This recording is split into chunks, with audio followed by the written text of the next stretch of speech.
Very good. Today I wanted to take a quick look at the Bagua 8 postures. This is a training drill for Bagua. There's 8 basic foundational postures that you go through in a sequence, helping build leg strength and hip flexibility. What I'd like to do today is just give you an overview of all of those 8 postures individually, and then take you through that training sequence. Ideally, this is something that we do after we've done a warm-up so that everything has had a chance to warm up. So I don't suggest this as a replacement for a warm-up, but it can be that transition from doing a general warm-up, getting the body and the joints limber, to doing some foundational training, which would be this, before you go into your style-specific Bagua forms and routines. So the 8 postures. Posture number 1 from the side is back weighted, about 2/3 of the weight on the back leg, set down into the heel, with the lead foot and that same hand extended, the hand on that side extended palm face forward. Other hand in line with the rear foot is palm face down, about midline for both of those hands in this sort of posture here. Make sure the shoulders are set down, the body is held upright, the hips are relaxed, and that weight is set not over the ball of the back foot, but set over the heel. It should feel quite back weighted, like the body is set quite far back into this sort of posture here. Second posture, of course, feet parallel, horse stance. Again, you want the weight set over the heel so that the knees are not going forward, but the weight is back so the shins are approaching vertical, and ideally, with a wide stance, set down enough so that the thighs are approaching parallel to the ground. To do that, you have to again find a way to relax and set the body into the hips so you can get that nice horse posture, horse stance. From there, we go into a bow stance. Bow stance. Feet positioning is similar to posture number 1 or stance number 1. Front foot pointing forward, the other foot off on a small angle. The difference being that about 70% of the weight is on the front leg. Because it's an internal style, you want to pay attention to where the back is positioned. Instead of having the back with tension and arched, we want to have it so that even though the weight's slightly forward, this area of the body is set back so that there's none of this curve and none of the tension through here, and the force is set more into the lower abdomen. From there, the drop stance or falling stance, pubu.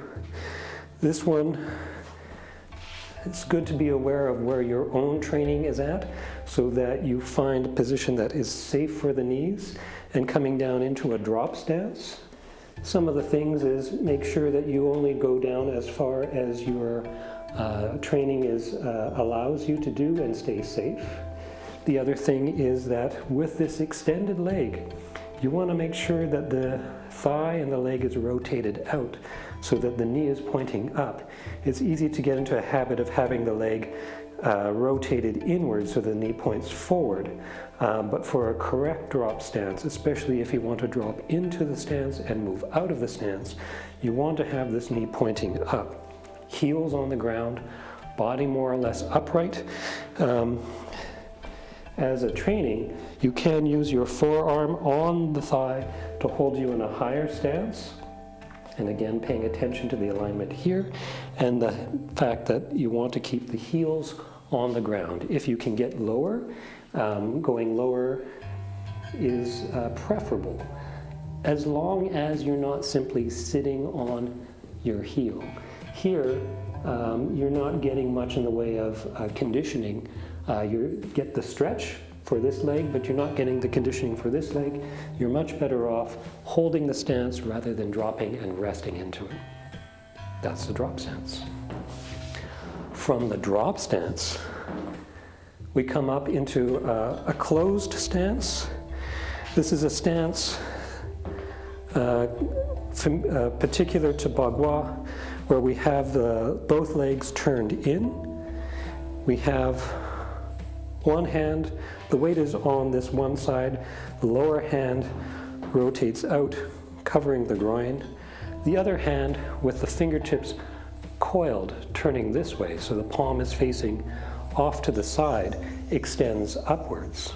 Weight is over the heel, and the closed stance is here. From the closed stance, we move into a half horse stance. We saw a horse stance earlier, here. Half horse stance, adjust the feet, shift the weight, and you're into this posture here. This is very much the same kind of setup as the drop stance or falling stance. The difference is the height. From horse stance to half horse stance to drop stance. That's the difference between them. Luckily, through the sequence, we get to go through all of those. Second last posture, cross kneeling stance. Cross kneeling stance, from the weight on one leg, the other foot steps across and behind.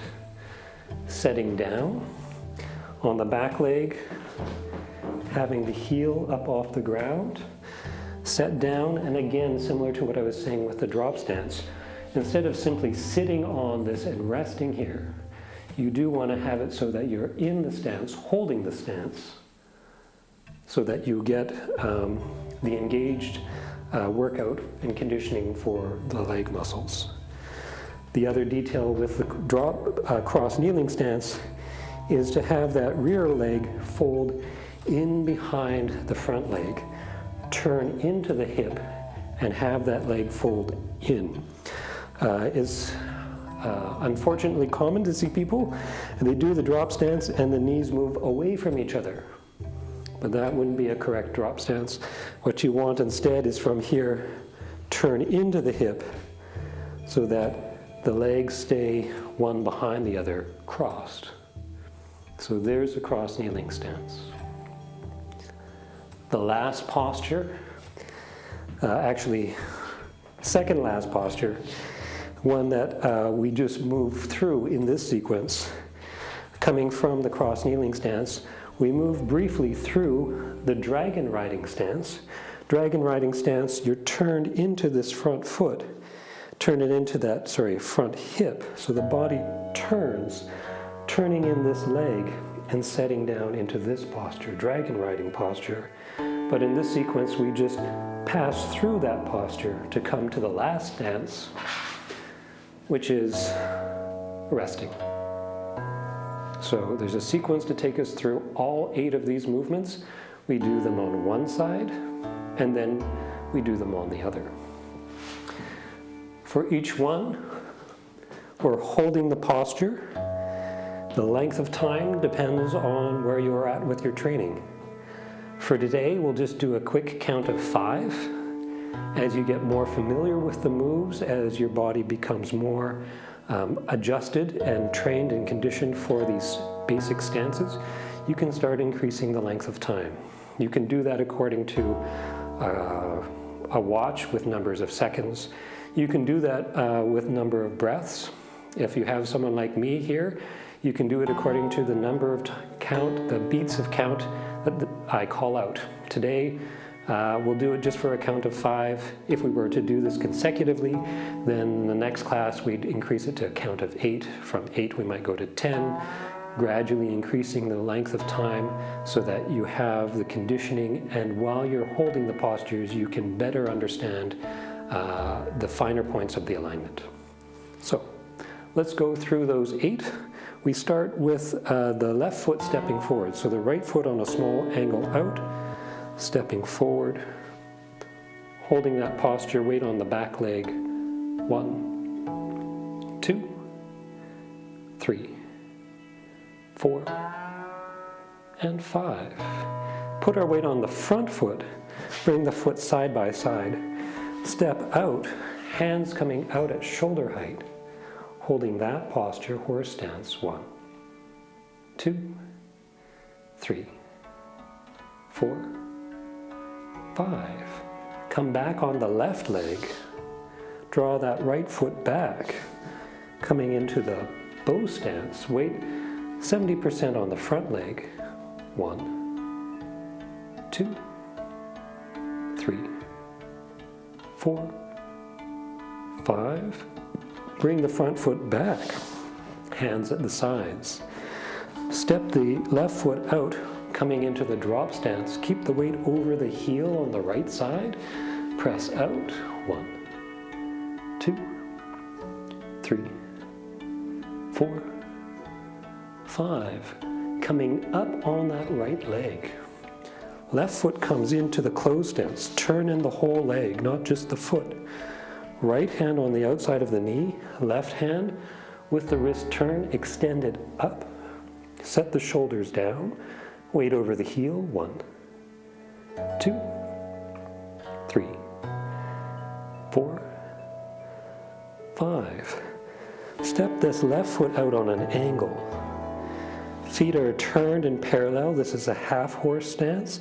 Make sure the weight is over the heel on this leg. Trying to keep the body upright, hands braced out, outside of the knees. 1, 2, 3, 4, 5. Weight stays on this right leg. Left foot steps across and behind. Cross kneeling stance. Left hand across, right hand curve behind. Set down. 1, 2, 3, 4, 5. Come up. Left foot steps forward. Passing through this dragon riding stance here. Place the knee on the ground. Resting. 1, 2, 3, 4, and 5. And then we do the same thing on the other side. So this time the right foot is forward. Right palm up, left palm down, close to the midline. 1, 2, 3, 4, 5. Back foot coming up. Step out to the left. Palms out at shoulder height. 1, 2, 3, 4, 5. Left foot draws in. Stepping back. Bow stance, palms forward. 1, 2, 3, 4, 5. Front foot drops back. Slide that right leg out, dropping into the drop stance, falling stance.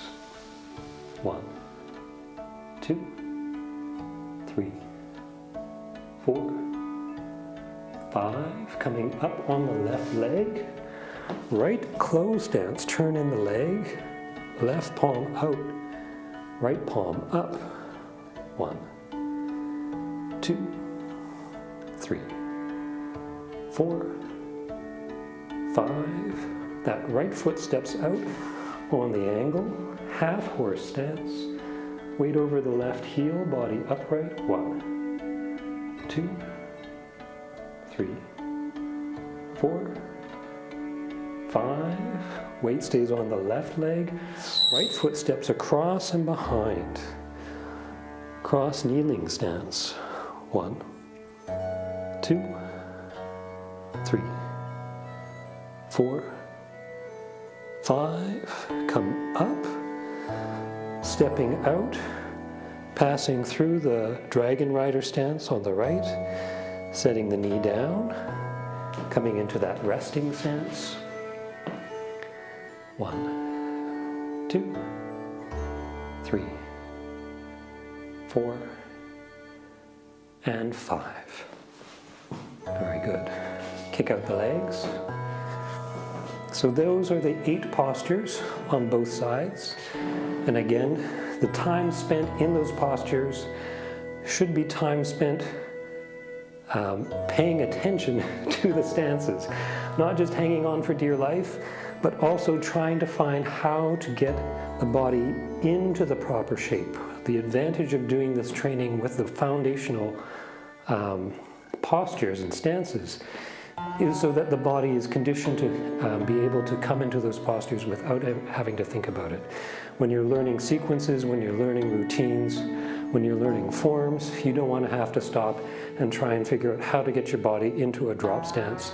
Your body should be able to just move into that drop stance and be conditioned for the drop stance, so that when you say, oh, drop stance, you hit the drop stance, you find the position, and you can focus on the linkages between the moves and the details of the style and its postures.